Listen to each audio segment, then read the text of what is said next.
Hi, welcome back to the archives. This is Aria. So I just finished recording the first part of this. I have to get going soon, so I don't know if I'm gonna be able to finish all of them right now, but I wanted to start, maybe I'll start with Ashanti and Tema. How about that? I'm gonna start with Ashanti and Tema because that's the one I technically started first. And then I might get to Nana Essie's series at another time because I gotta get going. So I'll just share the synopsis for Ashanti and Tema. So again, this one I started writing in 2021 after the Aria. I just really don't think you need to be doing that. If like that's what you want to do, but I'm not here for it.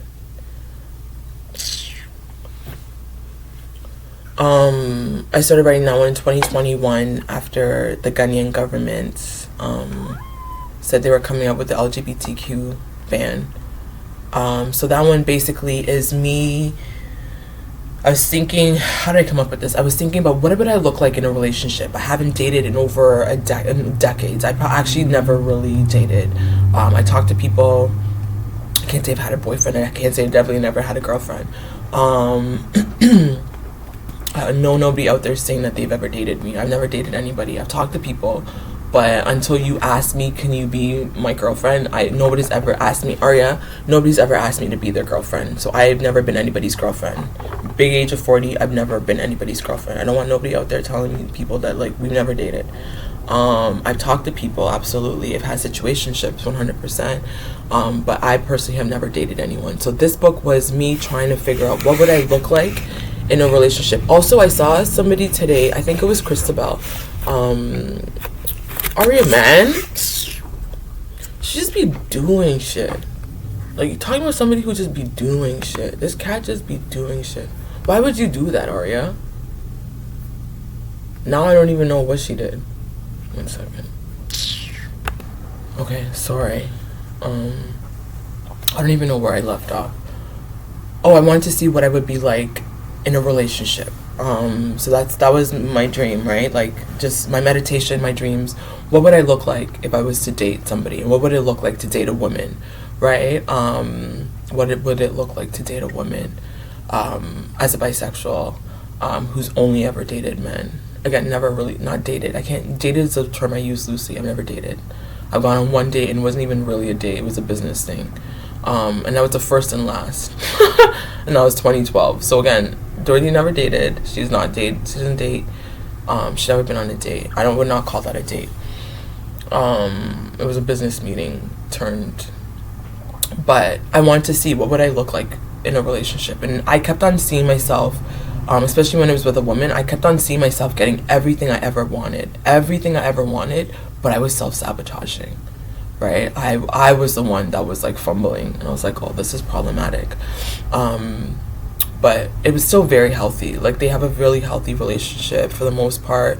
When I pitched it, I used the words raunchy, and on the hill, you know, the autistic folks say they have the hill. I don't know what that version looks like. I don't know where I am, but in the ethers, in the nonverbal world, one of the things I heard is somebody was like, it's not raunchy, it's steamy.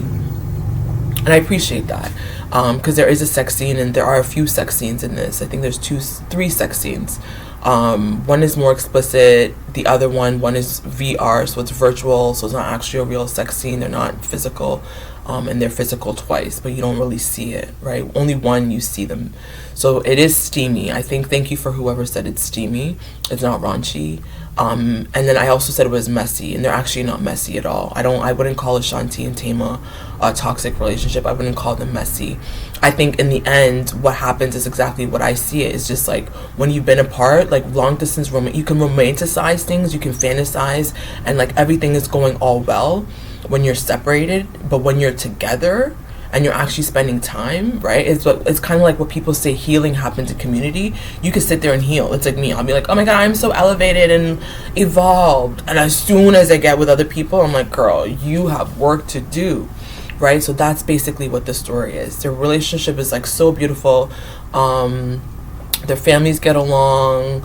it's just like I would see that, right? And I wanted to have a healthy LGBTQ story. I wanted two lesbians, they're bisexuals, but I wanted to see two Ghanaian women that are loving each other and like not a whole lot of trauma. Amezi, which one of the Amezi Amezi,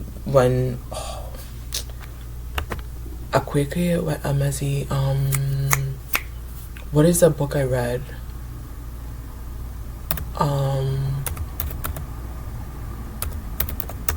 Sorry, I should be better prepared for this. Amezi. What is the I remember they wrote a book that I read. Freshwater I read, which was good, but it's not Freshwater I'm talking about. In Octavia Butler and the Future of Emotions, I used Freshwater, and I put it with one of Octavia Butler's books. They wrote a book on, I haven't read Death of Vivek Oji yet. It was the one before that. Anyways, I'm gonna try to find it, but I remember them saying that they wanted a trans character who was not, there was no trauma. And I was like, I agree with that. And I've seen a couple more people since they said that also talking about like they wanted something that's not trauma. Pet, I think it's Pet. I think it's Pet. And even, Freshwater, there was some trauma, but I think it's Pet. Either way, I wanted to, what would it look like for them not to have a lot of trauma, right? But obviously you still need conflict in a story, right? So there is some conflict, but I don't think it's like that messy. Again, most of my writing themes in Nana Essie, and even in Ashanti and Tema, I tend to write about like spirituality, Catholicism. Usually a lot of my characters are Catholic just because I'm Catholic, but also dabbling with like traditional African spirituality, witchcraft, curses, spells. A lot of my writing focuses on those themes, and it's because as Africans, especially as Christians, we demonize those things, but we also heavily practice it. And there's a hypocrisy in our communities, right? Nobody's doing witchcraft, especially the Christian girls. Nobody's doing witchcraft, but everybody somehow somebody's doing us witchcraft. They be sikadro, but yeah call way camp yeah way, but yeah they mean witchcraft. Sa junior man mean. Meanwhile, they're getting sand, they're lighting candles. Right, especially as Catholics, which is why Catholics were persecuted and often thought to be witches, right? Because a lot of Catholicism leans and borrows from traditional African stuff. So in my stories, I talk about incense, right? She's an altar server. I talk about so her and her grandmother buy incense and Essie, for instance. One of the books, she thinks she's cursed. The first book, she thinks she's cursed, right? She sees snow and she's like, oh great, I'm cursed, here comes mana, right? We're in one of the locusts coming next. The second book, one of the other books it talks about is spell, right? She hates school, she's sick of her teachers, she lights a magic candle to never go to school again. She wakes up when the teachers are on strike. This one also has themes. So this is getting long. I didn't want it to be more than 10 minutes, but I'll share the synopsis for Ashanti and Tema. So this one is, again, a contemporary romance. I started writing it in 2021. I think I finished it a couple years ago, but now it's like done, and I'm looking to put it out into the world. So it's Friday, February 14th, 2020. Ashanti Wilson, lead UX designer at Autosave, is in Toronto for the US UX conference. She's originally from Arizona and works for a tech company in San Francisco. One second, let me make this bigger. And works for a tech company in San Francisco. So the unexpected work dinner with Tema Frimpong, a shy UX researcher at Hyphenation. Tema is an Edmonton transplant. She's originally from Toronto. Sparks fly between the two. There's an undeniable connection. They end up spending the night and the weekend together. They have sex. Ashanti eats poutine for the first time. She goes skating with Tema and her friends and family at the harbor front for DJ skate night. Ashanti spends family day with Tema's family. They are falling for each other hard. When Ashanti returns to California, COVID-19 explodes. Things get bad and the borders close.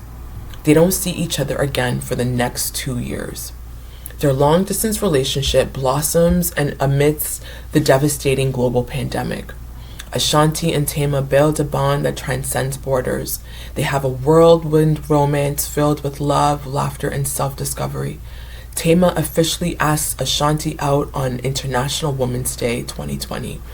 She makes Ashanti an ice sculpture of 2 seahorses facing one another. Ashanti loves seahorses. She got a seahorse tattoo a few years earlier on International Women's Day. Tema says seahorses mate for life. That's what she wants with Ashanti. Ashanti says yes to dating Tema. They settle into lockdown together. The two go on separate dog walks together each Saturday while video chatting. They do virtual date nights, including a cook-off. They do a peanut soup, groundnut soup, nkatinkwai cook-off. Eni mutuo, nkatinkwai ni mutuo. So peanut rice balls and peanut soup cook-off.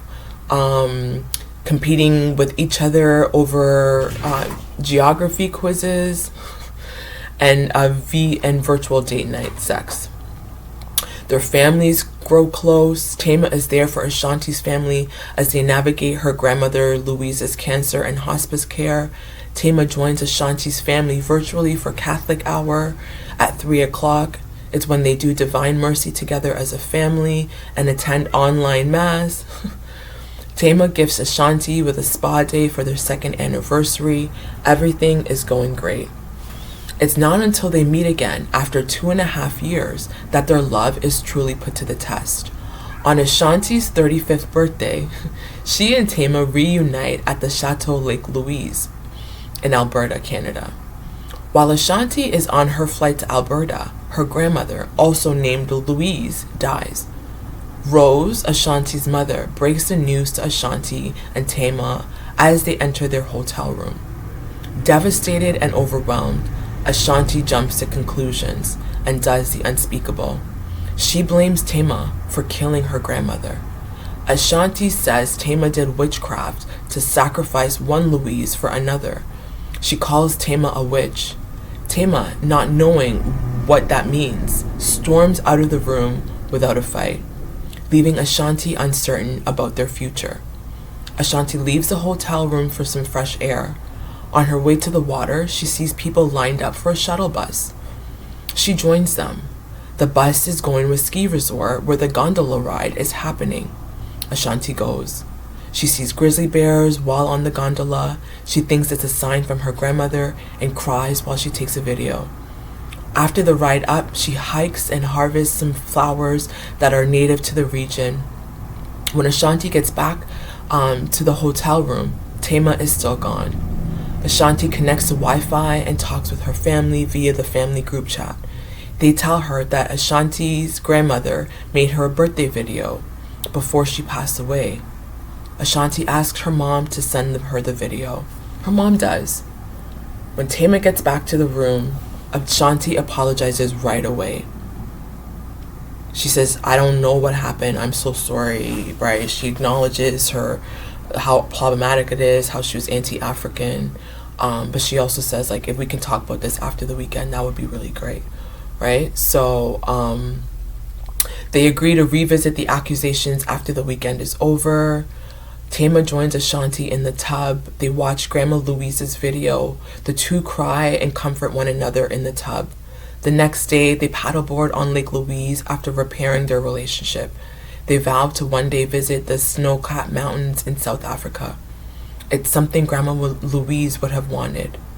"So we're going to make it?" Tema asks. "This thing is forever. We're mating for life like the seahorses," says Ashanti. So that is Ashanti and Tema. That's just basically the synopsis. I think the book itself is over 60,000 words.